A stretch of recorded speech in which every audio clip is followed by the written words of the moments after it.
Hey, how are you? Welcome to the Football Diary podcast. It's International Week. I'm with Dave to react to England's 1-0 loss to Brazil at Wembley. Everything from Endrick to Ezri Konsa, from Walker to Wendell. We've got it covered. Dave, how are you, mate, after that performance? Feeling pretty pumped for the Euros? Oh yeah, we look unstoppable. Absolutely. It's an international friendly, and I know it's always like a difficult game to analyse, really, and to see where England are in terms of their prep for the Euros. But as far as a performance goes, what did you make of it? England didn't score, first of all, and I think with the kind of attacking talent we had on display, with the exception of obviously no Bukayo Saka, no Harry Kane, still a very good attacking lineup, wasn't it? So I'm just trying to figure out why England didn't score in that game, because we had pretty much the majority of possession, and I think on the majority of the game, Brazil defended, didn't they, for the most part? They weren't going forward apart from on counters, so why couldn't England find the back of the net, do you reckon? I think it's quite hard to analyse and the overall balance of the game. Obviously, you mentioned England quite a bit of possession, but only threatening moments. I think early on in the game they had opportunities, particularly from set pieces. Phil Foden operating on that right hand side, off of that right. We know he likes to operate more central, but we also know that Jude Bellingham likes to sort of occupy that same sort of position as well.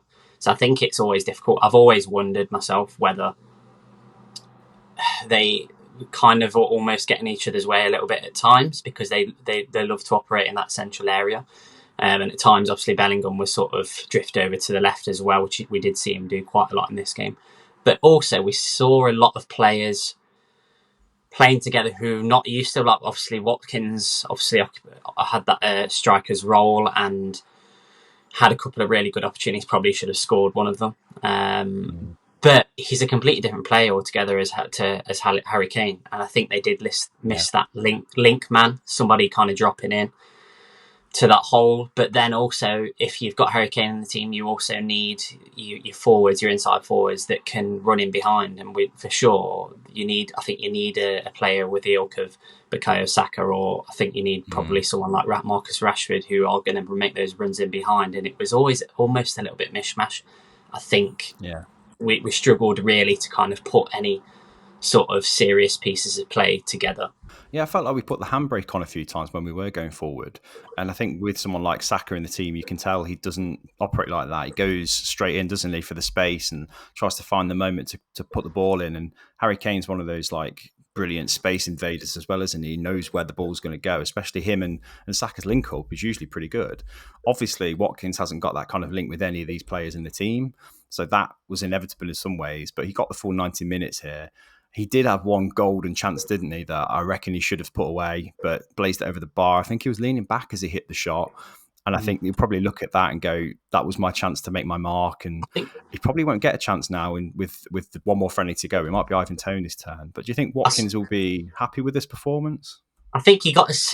I think he was slightly unlucky. I think his touch was. I don't think he had a very good touch. But if you look at the replay, I think the Brazil player gets a slight touch and then it cannons back onto Watkins and just blazes over the bar. But yeah, I mean, it was all about his touch really. If he'd got it right, I think it would have been a golden opportunity for him. Um, Again, Ivan Toney is a completely different forward again. So you could argue he's probably more similar to Harry Kane in ways that he kind of likes to drop in. What we Yeah. know, Watkins can play off that left hand side. We've seen him do it in the past Sevilla, obviously not this season. Um, so I think he's an option off of that left because he can make those runs in behind. He's also really good contributing defensively as well. So I think he's got options with Watkins, and I think that's something that probably Southgate will be thinking of. I wouldn't be against taking them both, to be honest. I think there's room for three strikers in there, and especially with some of the injury issues that we've had in the squad of late as well, you can't rule out somebody getting injured now between now and the end of the season. Yeah, you mentioned how Watkins didn't really get the service, did he, in this game that he probably would have liked. I think most of the game we struggled to find that killer ball into him, into someone in the middle. And that was a frustrating element, I think, of the game for people watching. And I think a part of the reason for that is that Phil Foden wasn't really, like you say, in his best position. And in a game like this, I think Brazil must have earmarked Foden as somebody who could have really made a difference, him and Bellingham. And neither of them really got a foothold in the game. Why do you think that was? And is Foden sort of still that kind of key player on that side, or do you think when Saka's in on the right, he'll move to the left? Maybe. What do you think is the best kind of situation for England going forward, and how to get the best out of him? I definitely think those players that you talk about, they definitely missed that support from out wide from the full-back areas. As soon as Kyle Walker went off, True. even though Ezri Konsa came in and was one of the much better players, in my opinion, on the night, but what Walker and what Chilwell should be offering is an outlet and some link-up play down the flanks, and I think we missed that. If we've watched England, obviously, over the last year or so, Shaw's kind of made that place his own at left back and done really well, obviously going forward. And I think that's something that we really lack to do, is just create that extra space with that overload on the flanks, which we struggle to do really in this game.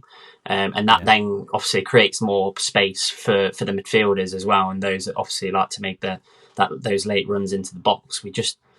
We look really out of sorts, and that's the concern for me. Really, is we've got this last game against Belgium on Tuesday, and we're a little bit uncertain really as to what our set first 11 is going to be. Well, I think there's a reality check, isn't there, that this is still a friendly. Like, I don't think there was any reason for us to go full throttle. I think some fans want to see that, though, and that's the thing. We want to see a team of this talent trying to go for it, and a result against Brazil would have been a real morale boost, I think. And we haven't had many results like that against teams in the top 10 of the FIFA World Rankings. So I think as an England fan, it's a missed opportunity to really get people's juices going for this tournament coming forward, when actually all it's done for me is just made me feel, we've still got areas of weakness. I don't think I'll come out of this feeling like, we're favourites now, I don't think there's many countries better than us, even when we're at almost average. But it didn't blow me away in any part of the game. There was a couple of players who had decent sort of cameo performances. I was really impressed with Kobbie Mainoo when he came on. I thought he looked a lot more composed than Conor Gallagher probably did. And that's another question for me, the midfield trio, because obviously Rice and Bellingham are dead cert, aren't they, for England's midfield? And I've seen some people say that third berth in midfield is probably a free hit to an extent because of the quality of those two. And I have to disagree there. I think the balance between that midfield three is super important. And Gallagher didn't quite fit that bill for me. I don't think he enables either Rice or Bellingham to do what they do best. Whereas I think Mainoo, and this is my Man United bias completely aside, I think would do that because he literally operates wherever you want him to. My fear is, though, that Jordan Henderson will go straight back into that midfield three when he's fit. What's your thoughts on the midfield, Dave, after that? Well, it's quite interesting, isn't it? Because you were saying before that kind of third midfield spot is become almost a bit of a luxury position because we don't know if we've got this kind of specialist player available to us to be able to, and we kind of don't really know what we're missing. Like obviously Southgate mentioned about the lack of number sixes, which is why obviously he brought Mainoo in, because he thought he could offer something there. Obviously, a lot of people are going to argue whether it's a little bit too early. He's obviously very young, still at 18 years of age. He's only played, 15 Premier League games, but you have to have a look at his performance throughout the season. I can only remember one game as a United fan. I think it was against Newcastle, when, to be honest, the whole team was absolutely terrible.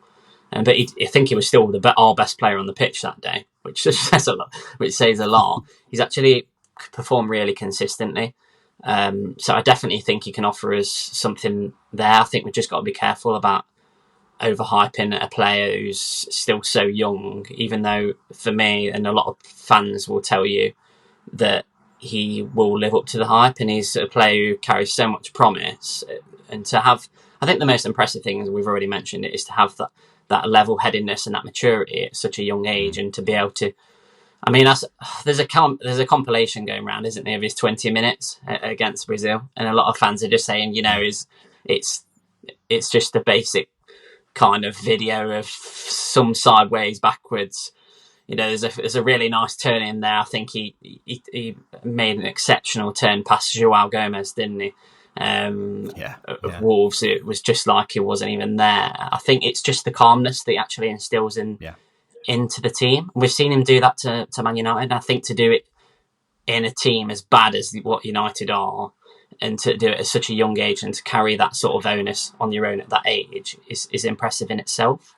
So I think he deserves it. I think there's a lot of players out there who aren't in this England team who probably should feel a little bit unlucky not to be given opportunity. I think a lot of people are saying Harvey Elliott should be with the senior team. I think one for me as well. I'm just going to say Kane Dewsbury Hall. If we're playing Conor Gallagher, That's an interesting shout. And Dewsbury Hall he's been linked with United, hasn't he, in this last week, I think, and a couple of other really big clubs. There was a lot of uncertainty whether he was actually going to leave Leicester, but what he offers as a midfielder, he's got his all-round package. He's really good in the press. He's got a lot of energy. He's great on the ball, technically really strong. He's got an eye for goal. He can create. He's got a pass in him. I think the only thing is obviously where there's room for more styles of that sort of player. Obviously, we already mentioned you've got the likes of James Maddison in there, who can't get a game, who can't get a run in this team. Obviously, Phil Foden, and we're still trying to kind of find a place for him, and whether we can create that sort of role for him without disrupting any other players' positions. It's really difficult, isn't it? Yeah, I think for me, Foden's best position is on the left of Harry Kane, with Saka on the right, Bellingham behind. And then supporting that has to be Declan Rice and one other. And that's that one other that really dictates the balance, because Declan Rice is an underused asset, I think, for England as well sometimes. I think because Bellingham's so dominant, Rice doesn't really get the platform he deserves to go forward and be like a box-to-box, for example. We're relying on him for defensive work a lot more. And when England go to a double pivot, I think that's when fans start to think, where's the positivity? Where's this talent being unleashed from the midfield onwards? That's frustrating. I think what we've tried to do is Mason Mount has obviously gone out of the team, hasn't he? And Bellingham sort of came in to replace Mount. But we're kind of trying to replace Mount's profile with Conor Gallagher. But then if you're bringing him into the team, you may as well just keep Mason Mount in there, or you may as well... Do you know what I mean? We're trying to piece the puzzle together, and I don't think we've found the answer yet. We've definitely not found the answer. No. Well, I think the reason why Gareth Southgate tries to play a double pivot to some extent and have two sitting players isn't really to enable Jude Bellingham, really. I think it's more to protect the defence. I don't think he trusts our centre-backs, and I think this game kind of gave him reason to still continue not to trust our centre-backs. I think Harry Maguire didn't have his best game. I thought Lewis Dunk wasn't the best when he came on, and even Ben Chilwell on the left just looked short of match practice, didn't he? So defensively, I think we've got big question marks as well.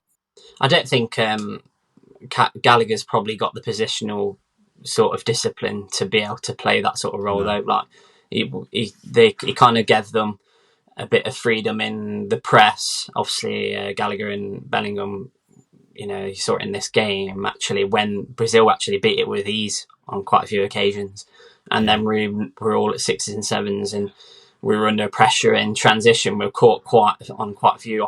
They had quite a few opportunities, didn't they? Really, they probably could have scored.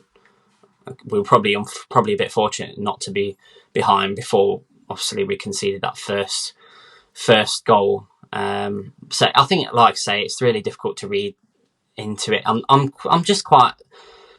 quite fascinated by what we're going to field there on Tuesday. I'm just wondering whether we're going to field a completely different lineup, and he just wants to see what other players, what they've got to offer. I think Maddison will get a game for sure. I think he deserves an opportunity, especially with how he played, especially the first half of the season for Spurs. And I think we've got to be careful, because a lot of these players, especially, we're talking obviously Ben Chilwell's not obviously played a lot of football coming back from injury. Obviously Maddison is the same. I think Southgate's probably been a little bit careful there, really, about how many minutes, and he's just trying to probably ease them in a little bit. Speaking of injuries, obviously there's been a few withdrawals, hasn't there, over the last week, and there's been a lot of controversy about people talking in the news, social media about, is it club over country? It seems to be always, yeah. Whether these are legitimate injuries and legitimate knocks, and whether I know obviously there's a couple of really big games coming up at the top of the Premier League in the next couple of weeks, isn't there? So yeah. So cynical, Dave. But yeah, you're right. I mean, Bukayo Saka pulling out last minute. You could have probably put money on a City or an Arsenal player pulling out of the squad, couldn't you? Or even a Liverpool player. Even Kyle Erling Walker's injury to Haaland, an extent. he Yeah, pulled out as well, didn't he? Kyle Walker pulling up injured as well when he did. I don't know if Pep told him to do that, and he's just kind of gone, "Yes, boss, I'll get myself out of the equation." But yeah, I think Walker's replacement, Ezri Konsa, you've already touched on his performance. He's probably the standout beneficiary from this game. I think he really acquitted himself well, didn't he, on his debut, and acclimatised to international football almost seamlessly. And again, try not to read too much into an international friendly, but if he's trying to make a name for himself in front of Gareth Southgate and to win his trust, I think the chance to replace Kyle Walker was the one. And I think he was up against Vinicius Junior, wasn't he, as well? Or was it Rodrigo on that side? And you just think to yourself, that's a really tough challenge for somebody to take Vinicius, on. I think he dealt with. Yeah. Either way, it's a tough gig for him to come into on his debut. I thought he did really well, and Mike Miles was here, would be singing his praises from the top of the agenda, but we've got to him eventually. And Konsa, I think for me, yeah, he's probably the one that came out best from this, don't you think? Definitely, and I think obviously the way Villa actually play, I think it's this. He can offer us so much in this team. Whether we decide to play, 3 at the back and obviously play as a wing back, I think he's more than capable of doing that, or playing as one of the third centre backs. He offers that sort of pace at which we've really actually valued in Kyle Walker, and what he's been able to give us is sort of like that third centre back in the past as well, which is he's got that recovery pace, which is vital, especially because we just seem to get caught and break in transition quite a lot. Still not particularly. I don't think we feel very secure as a unit defensively at the minute, and we're still trying to figure out what the actual centre-back partnership is probably going to be as well. Because there's obviously other players that have come to the fore, like Jared Branthwaite, who didn't even get an opportunity in this game. Whether he'll look to give him an opportunity against Belgium is another thing. But I think I thought he was great in this game. He actually won all majority of his duels. He dealt really well. I think the physical sort of the physicality that he offers as well in that area is so strong. I think it's actually quite a underrated skill of his. I think he's just so powerful is the frame that he's got, but the how he's come on, I think, in terms of his ball playing skills as well. I mean, we saw it in this game. 100%.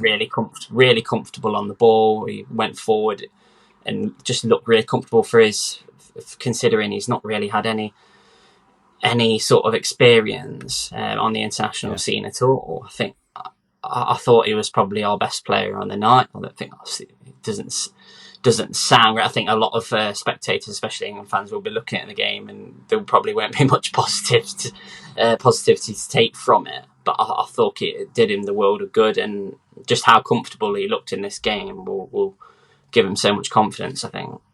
I can almost hear dozens of Villa fans saying "We told you so" nearby.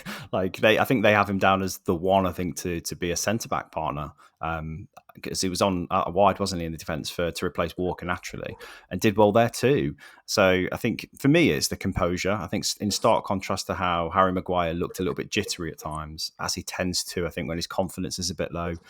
Konsa's composure and the way he dealt with some quite illustrious players coming at him looked like he'd been there for a while. He didn't look like he was just introduced to the international game. And that is encouraging for me. I think just seeing him not have any doubts or any qualms about just stepping in and doing that, I think that bodes well as an option for the Euros and beyond, because he's still a young defender. And I think England need those kind of options in defence, because we're struggling to find partnerships, aren't we? We're struggling to find people to step in, and for too long we've had square pegs in round holes in positions, and I hate that.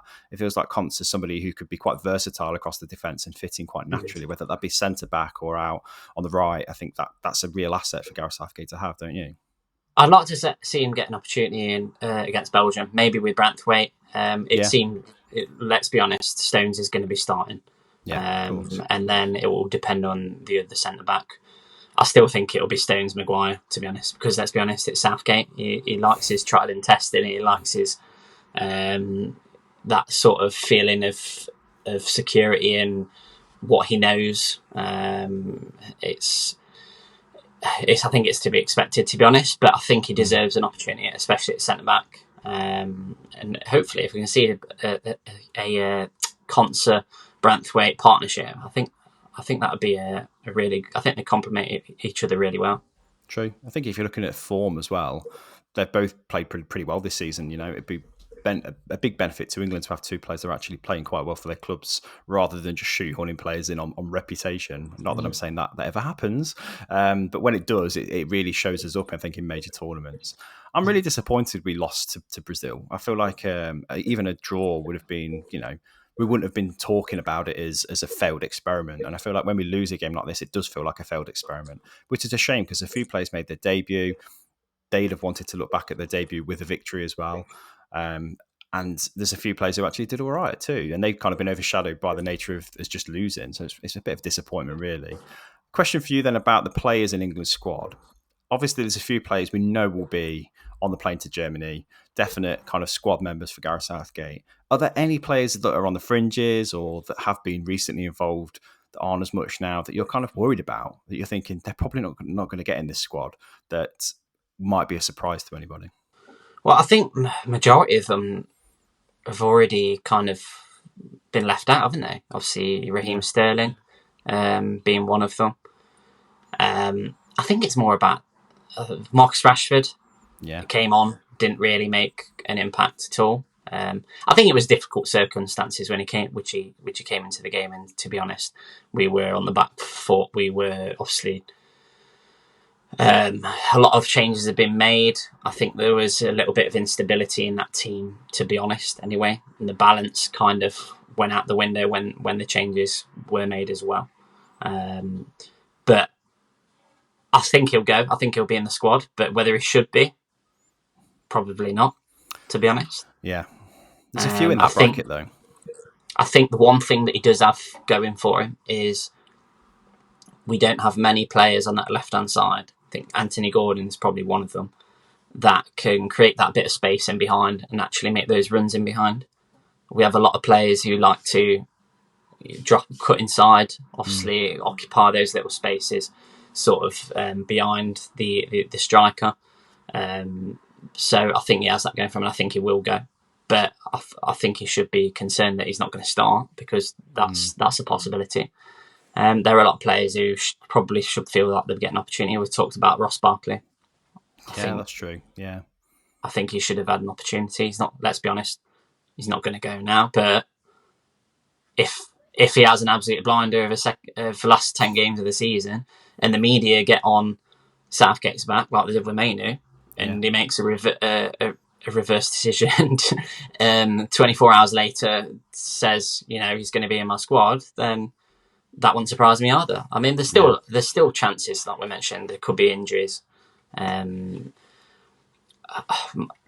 Mason Mount gets some minutes at Man United, who knows? He might get him in there because, like you say, we really lack, I think, bodies in midfield, particular profiles, which we've already mentioned. Absolutely. So it's going to be interesting, that's for sure.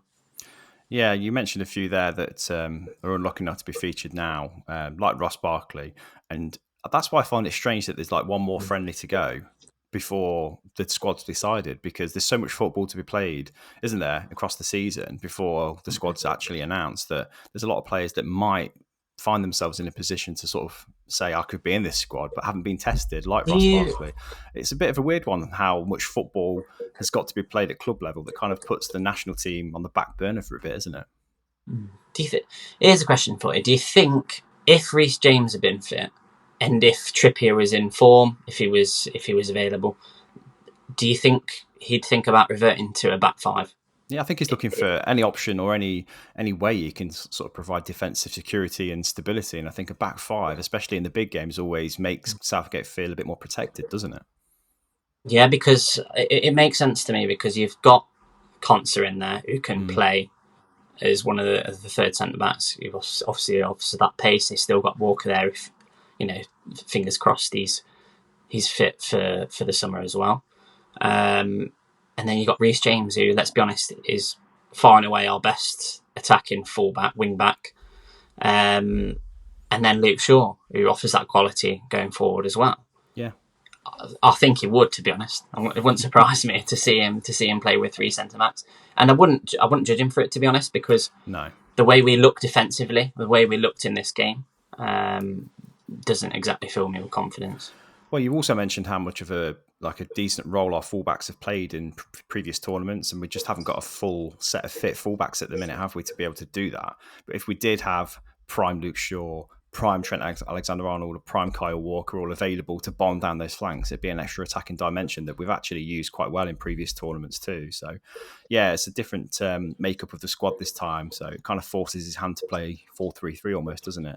But I think that's the best position for England to be in. I think 4-3-3 is the most attacking way to get the best out of this team. It's just got to give them the right instructions. I feel like Gareth Southgate doesn't set up his team to kind of be like attacking or enterprising. Mm-hmm. If he does, it's not translating on the pitch. And these are kind of Premier League and Champions League footballers. They can take instructions well. There's players that play for Pep Guardiola, for God's sake, so they know how to attack a certain way. I don't feel like Southgate's doing that with them right now, do you? I think he's exercising too much caution.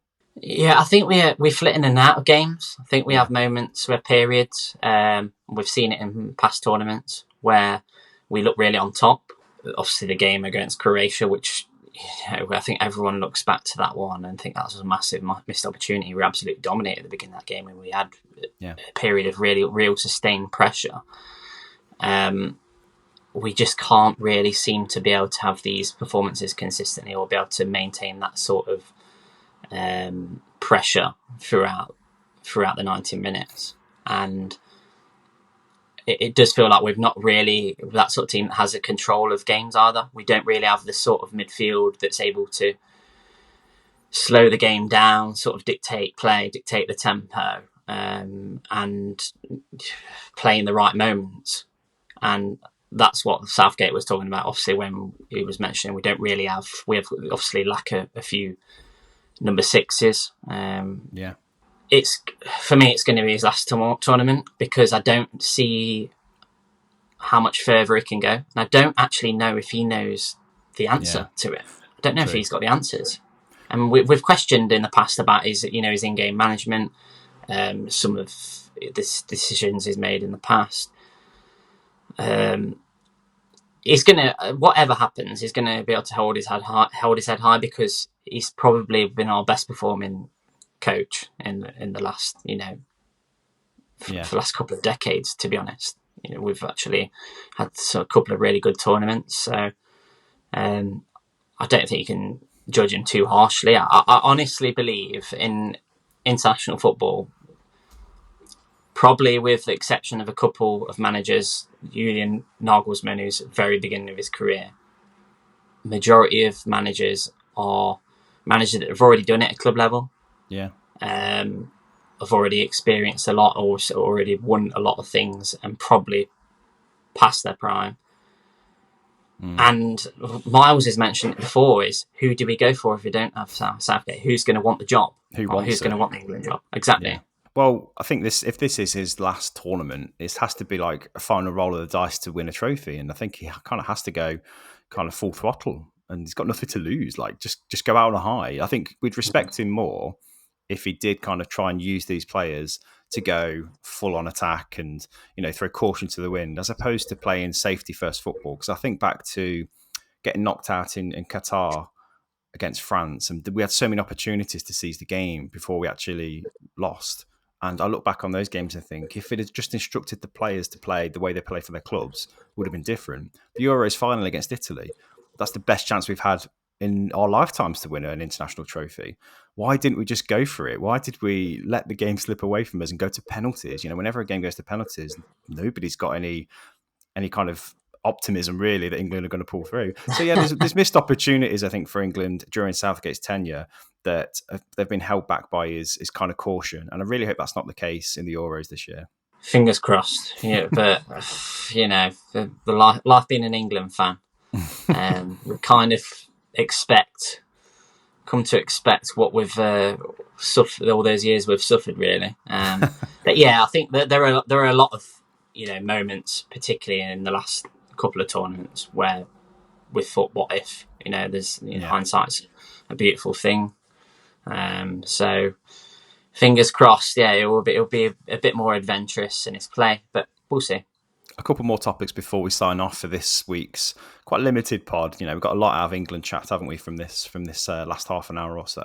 But before I talk about Endrick, Brazil's latest superstar, this stupid argument about England's flag on their shirt.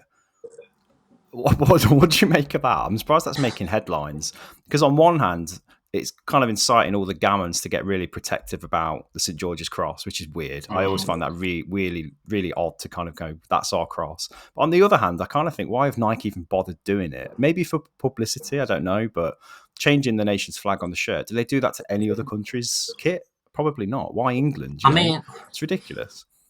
I don't know. They were the ones that highlighted it, weren't they? They put it on social media saying, an update to St George's flag. And, yeah. Oh, yeah. It's just, I don't understand it. I'm not bothered. I really don't care. And the thing I don't like about it is it stirs up the things that we don't like to see on social media. I mean, I've seen some, distasteful things and things that aren't right, but it just brings out all the prats on social media that you just don't like. You don't like to give them the attention, and unfortunately, it does. I think Nike have done the same stunt they did with Mary Earps and not having the goalkeeper shirt. It's almost like they'll probably sell more now because it's more famous. I think that's their train of thought, and it's a very cynical way of thinking. But why else would you call it out and make an issue of it if it wasn't to stir up people's reaction, whether good or bad? Because like publicity is publicity to them, isn't it? But it's unnecessary, isn't it? And it just makes me feel as an England fan like, well, we've got other things to talk about and focus on. Let's just forget about the kit. If they're not put the post on, would it have even got any attention? Would anyone have even been bothered? No, because they're the ones that mentioned it as a playful twist on the flag, and that it's something about inclusive of everybody. And as soon as you start mentioning inclusivity, some people get angry at that, don't they? For some reason, like it's a negative thing. But hey ho, it is what it is. It's been blown up. It's been blown up, hasn't it? Another one of things that have been blown up massively. Let's finish the pod on Endrick then, the new teenage sensation, only 17, the youngest men's footballer to score at Wembley now, I think, isn't it? Is the new record for him. He's been likened to a couple of Brazil legends, I think, to Romario. I've seen him likened to Pele, even in the way he kind of acquits himself. He's a very different kind of player, I think, and he's still so young to kind of see what he could be. I've seen a few YouTube compilations of him at Palmeiras as well, and he does look like a complete forward, doesn't he? He's got potential. He took his goal really well. It ricocheted to him quite kindly. But under that kind of pressure, I thought he did really well. Yeah, he could have had another one at the end of the game as well, which Pickford actually made a really good save. But yeah, it's another absolute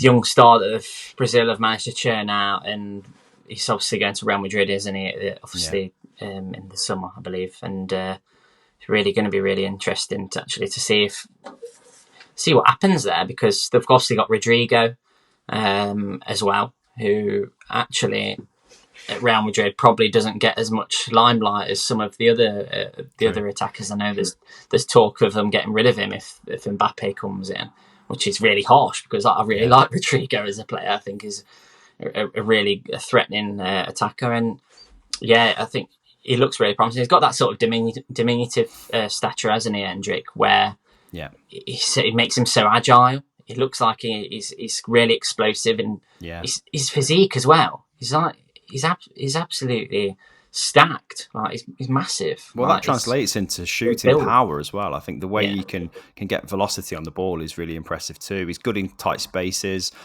He's good when the ball's played through as well. I think he's got a little bit of a turn of pace. He's an all-round forward, but I think you're right. His stature, his diminutive stature, is only 5'8" as well. He's not like one that's going to be like dominating defenses, but he's been described as a bit of a pocket rocket by some people, and I think that's kind of his game, isn't it? To try and run rings around defenders, and watch this space. He looks like an impressive prospect, doesn't he?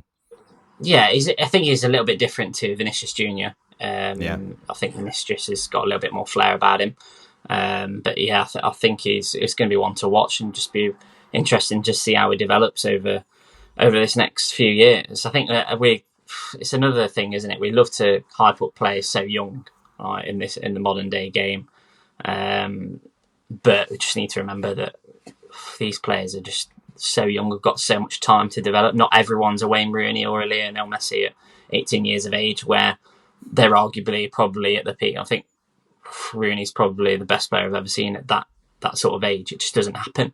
No, true. So, just needs to give him time.